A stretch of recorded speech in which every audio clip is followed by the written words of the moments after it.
Hi, I am Roshan, HR professional. आज का मेरा टॉपिक है पर्पस ऑफ लाइफ। लाइफ का क्या पर्पस है, इस टॉपिक पे डिस्कशन करना बहुत ज़रूरी है, क्योंकि आज के डेट में स्टूडेंट को क्लियर ही नहीं है कि उन्हें क्या करना है।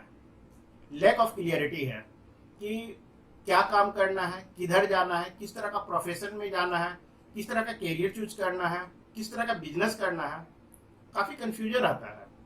इसे दूर करने के लिए आज मैं डिस्कशन करूंगा कि वो अपने पर्पस को कैसे ढूंढें और कैसे उसे पा सकते हैं। जापान में एक जगह है, उस जगह पे एक टेक्निक का यूज करके वहाँ के लोग 90 से 100 साल तक जीते हैं और खुश रहते हैं, और वो अपने हर काम को काफ़ी अच्छे तरीके से करते हैं और उन्हें लाइफ से कोई दिक्कत नहीं है। वो हमेशा एक्टिव रहते हैं। तो ऐसा क्यों हो पाता है? जब रिसर्च किया गया तो वहाँ पता चला कि वो एक टेक्निक यूज करके ऐसा कर पाते हैं। उस टेक्निक का नाम है की गाई। की का मतलब होता है लाइफ और गाई का मतलब होता है purpose. Purpose of life. Life का क्या पर्पस है? आपको एक बात क्लियर होनी चाहिए, किसी भी काम करने के अनेक तरीके होते हैं। अगर आपको किसी काम का पर्पस पता है तो आप उसे कई तरीके से कर सकते हैं। फॉर एग्जाम्पल, अगर कोई बंदा चाहता है कि वो फिट रहे, तो उसके पास ऑप्शन ये है कि वो मॉर्निंग में उठे, पार्क में जाए, दौड़े, या फिर जिम में जाए, ठीक है, या फिर मेडिटेशन करे। तो इस तरह से वो फिट रह सकता है, अपने आप को एनर्जेटिक रख सकता है। तो इसका आपको पर्पस पता चल गया कि फिटनेस मुझे चाहिए। तो इसका ये मतलब नहीं है कि उसे सुबह उठना ही पसंद नहीं है, उसे मेडिटेशन करना पसंद नहीं है, उसे जिम में जाना पसंद नहीं है। जिम में 1 घंटा जाकर फिर वो आए और एक घंटा परेशान रहे, थक कर पूरी तरह से परेशान हो जाए। अगर उसे लगता है कि मुझे ये नहीं कर पा रहा हूँ, तो इसका ये तरीका नहीं है। इसका अलग अलग तरीका ये भी है कि वो अपने दोस्तों को बोले कि साथ में मॉर्निंग में बैडमिंटन खेलते हैं, कोई स्पोर्ट्स खेल लेते हैं 1 घंटे। 1 घंटा अगर वो कोई स्पोर्ट खेलता है तो उतना ही पसीना बाहर निकलेगा, उतना ही वो एनर्जेटिक होगा। उस तरह से वो अपना फिटनेस को ठीक कर सकता है। तो मतलब सीधा कॉन्सेप्ट ये है कि अगर हम किसी टारगेट को पकड़ते हैं तो वहां तक की जो वे है उसको हम अपने हिसाब से चेंज कर सकते हैं। वहां तक पहुंचने के जो तरीका उसे अगर हम चेंज करते हैं तो वो काफी अच्छा सा फील होता है। क्योंकि वो हॉबी के रिगार्डिंग अगर हम कोई काम करते हैं तो हमें काफी खुशी मिलती है कि मुझे इसमें मजा आ रहा है और मेरा टारगेट भी फुलफिल हो रहा है। तो इसी तरह से अगर कोई इंसान का टारगेट है पैसा कमाना, तो जरूरी नहीं है कि उस भीड़ में ही शामिल हो जाए जहां पे लाखों लोग जा रहे हैं। मान के चलिए कि कोई वैकेंसी निकली है, लाखों लोग उसमें जा रहे हैं, क्रैक करने की कोशिश कर रहे हैं। तो जरूरी नहीं है, अगर टारगेट सिर्फ पैसा कमाना है तो पैसा तो किसी भी तरीके से कमाया जा सकता है। और भी तरीका है जो कि काफी इजी तरीका है, जो कि इससे आप काफी अच्छे पैसा भी कमा सकते हैं। तो जरूरी नहीं कि उस भीड़ में आपको शामिल हो जाए, आप अपना वे चेंज कर सकते हैं अगर आपका पर्पस बिल्कुल क्लियर है। तो स्टूडेंट की हमेशा समस्या रही है, हमें क्या करना है, किस तरह का प्रोफेशन में जाना है, किस तरह का कैरियर चूज करना है, या किस तरह का बिजनेस करना है।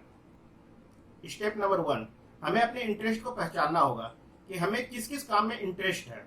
जैसे कि सिंगिंग, डांसिंग। कई लोगों को ये समझ में नहीं आता कि उनका इंटरेस्ट किस किस चीज़ों में है और किस में नहीं है। तो इसके लिए आप इसे एक क्राइटेरिया में रखकर समझ सकते हैं कि आपका इंटरेस्ट किस चीज़ों में सबसे ज़्यादा है। जिस काम को करने के लिए अगर आपको तनख्वाह न दी जाए फिर भी आप उस काम को करने के लिए तैयार हो। जब आप बहुत थके हुए हो तब भी आप उस काम को करने के लिए तैयार हो। जब आपको बहुत नींद आ रही है तब भी आप उस काम को करने के लिए तैयार हो, या संडे के दिन भी आप उस काम को करने के लिए तैयार हो। इस क्राइटेरिया से जब आप अपने कामों को देखेंगे तो आपको पता चल जाएगा कि आपको किस काम में बहुत ज़्यादा इंटरेस्ट है। इस तरह से आप अपने एक इंटरेस्ट का लिस्ट बना लें। ऑलमोस्ट 10 काम ऐसा रखें जो कि आपके इंटरेस्ट का हो। स्टेप नंबर 2, मान के चलिए कि आपने 10 काम का लिस्ट बनाया है जो आपको बहुत पसंद है, बहुत आप इंटरेस्ट के साथ कर सकते हो। अब आपको ये देखना है कि 10 काम में मुझे इंटरेस्ट तो है, पर उसमें से कितने काम हैं जिसे मैं अच्छी तरीके से जानता हूँ। अच्छी तरीके से जानने का ये मतलब है शायद आपने पीछे उसका कोर्स किया हो या आपके जिंक में हो।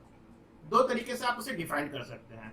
मीन्स मान के चलिए आपका इंटरेस्ट कंप्यूटर में है, इसका मतलब शायद आपने पीछे कोई कोर्स किया हो कंप्यूटर का, या आपने उस काम को कहीं सीखा हो।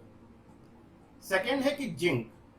अगर वो काम आपके जिंक में है तब भी वो इंटरेस्ट में आ जाता है। जिंक में आने का ये मतलब है कि मान के चलिए कि किसी बच्चे को डांस बहुत अच्छा लगता है। डांस बहुत अच्छा लगने का रीजन ये नहीं है कि उसने कहीं सीखा है, डांस अच्छा लगता है इसलिए है क्योंकि उसके मदर या फादर डांस करते हैं, वो डांस प्रोफेशन में है।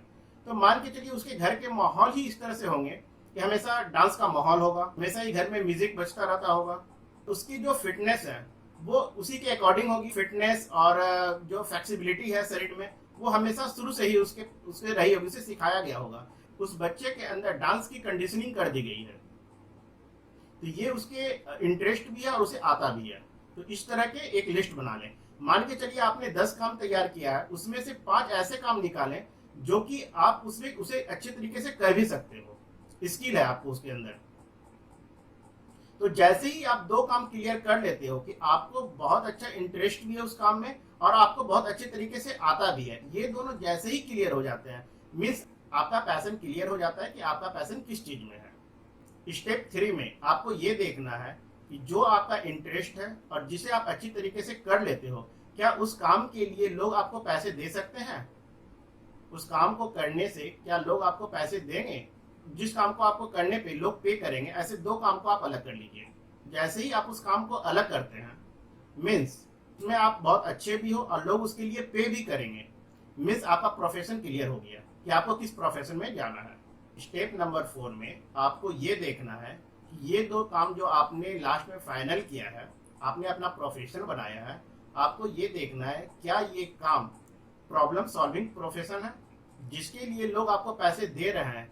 क्या उससे समाज के कोई भी प्रॉब्लम को आप सॉल्व कर पा रहे हो, कोई भी गैप को आप फुलफिल कर पा रहे हो समाज के? आपको ये चीज को काफी अच्छे से ध्यान देना है। उसके बाद आप एक काम को फाइनल कीजिए, उस 2 काम में से एक काम को आप फाइनल कीजिए जिससे समाज में आप कुछ वैल्यू ऐड कर रहे हो, कुछ समाज का प्रॉब्लम आप सॉर्ट आउट कर रहे हो, मीन जिसके लिए लोग आपको पैसे दे रहे हैं और उनका प्रॉब्लम सॉल्व हो रहा है, मीन्स आपका वोकेशनल क्लियर हो गया। वोकेशनल क्लियर होने का मतलब ये होता है कि एक अपने आप में आपको गुड फील होना कि आपने कुछ अच्छा किया है। दूसरा, सोसाइटी कंट्रीब्यूशन में आप हिस्सा ले रहे हो। थर्ड, समाज के लिए कुछ अच्छा कर रहे हो आप।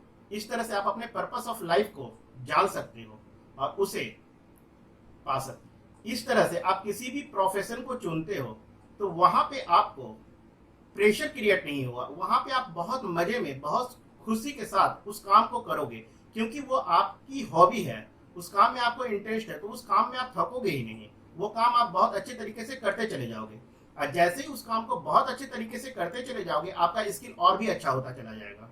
जैसे ही आपकी स्किल अच्छी होती चली जाएगी, आप और भी अच्छे तरीके से समाज के प्रॉब्लम को दूर कर सकते हो और जितना आप समाज के प्रॉब्लम को दूर करोगे, जितने ही लोग आपसे जुड़ेंगे, उतना ही इनकम भी जनरेट होगी।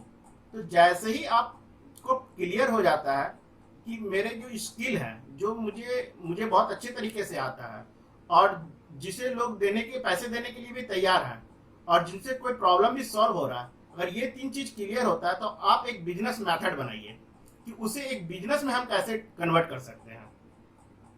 ये तीनों चीज क्लियर होने के बाद आपको ये देखना है इसे एक बिजनेस में हम कैसे कन्वर्ट कर सकते हैं, क्या जनरेट कर सकते हैं कि इससे प्रॉब्लम को सॉल्व हो जाए।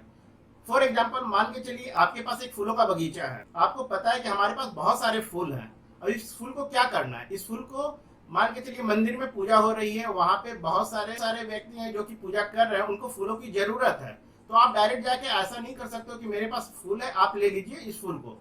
नहीं, आप उसको एक बिजनेस मेथड में कन्वर्ट करना होगा। मेरे पास फूल है, आप उस फूल का माला बना सकते हो और उसे आप सेल कर सकते हो वहां पे। इससे क्या होगा, आपके पास जो स्ट्रेंथ है उसे आप एक बिजनेस मॉडल में कन्वर्ट कर दिए और आपने एक बिजनेस कर दिया जिससे उनकी प्रॉब्लम भी सॉल्व हो गई। तो इस तरह से एक मेथड क्रिएट करना है, इससे आपकी जो हॉबी है वो आपकी स्ट्रेंथ बन जाएगी, आपकी स्किल बन जाएगी, उससे आपको पैसा भी आना शुरू हो जाएगा और लोग आपसे जुड़ने भी लगेंगे। ठीक है, इस तरह से। और जैसे ही आपकी खुशी, जैसे ही आपका हॉबी से किसी का प्रॉब्लम सॉल्व हो रहा है, मीन्स आपका मिशन क्लियर हो गया।